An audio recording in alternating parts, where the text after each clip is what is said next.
नमस्कार दोस्तों, आज की अपडेट में आपका स्वागत है।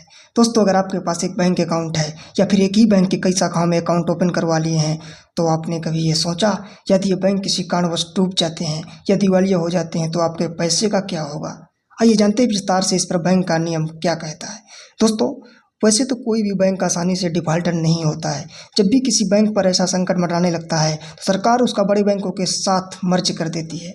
ऐसे में बैंक डिफॉल्टर होने से बच जाते हैं। फिर भी अगर कोई बैंक डूब जाता है तो DICGC लोगों के पैसे की जिम्मेदारी लेता है।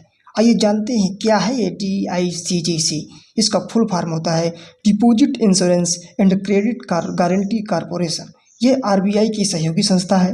भारत सरकार साल 2020 में DICGC के नियम में बदलाव किया था। इस एक्ट के तहत बैंक 5 लाख तक की राशि की गारंटी देता है। इस नियम से पहले जो भी अकाउंट होल्डर यानी खाता धारक को अधिकतम 1 लाख तक की गारंटी मिलती थी, जबकि नियम के बदलाव से आपको 5 लाख तक की गारंटी मिलेगी। इस प्रकार कोई बैंक दिवालिया यदि होता है तो उसे 5 लाख तक की रकम वापस मिल जाएगी। आइए इस उदाहरण से समझते हैं। अगर आपके अकाउंट में 5 लाख का डिपॉजिट है और 3 लाख की आप FD कराए हैं, यानी फिक्स डिपॉजिट के रूप में जमा किए हैं, तो बैंक डूबने पर आपको सिर्फ 5 लाख तक की रकम वापस मिलेगी। ये पैसा लोगों को 90 दिन के अंदर मिल जाता है।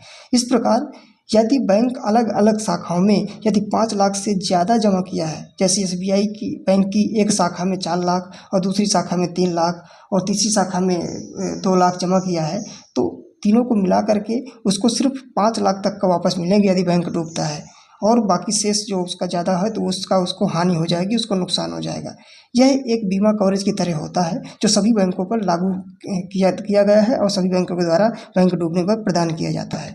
क्योंकि एक ही अकाउंट में ज़्यादा पैसा रखने से आपके पैसे डूबने का खतरा बना रहता है। इसलिए दोस्तों, हमारी एक सलाह है कि आप अपने अकाउंट अलग अलग बैंक में ओपन करवाएं, जिससे आपका रिस्क कम कर सकते हैं। उम्मीद करता हूँ वीडियो पसंद आया होगा। हमारा हौसला बढ़ाने के लिए वीडियो लाइक कर सकते हैं और चैनल सब्सक्राइब कर लें ताकि नेक्स्ट अपडेट आपको मिल सके। Thank you so much. जय हिंद, जय भारत।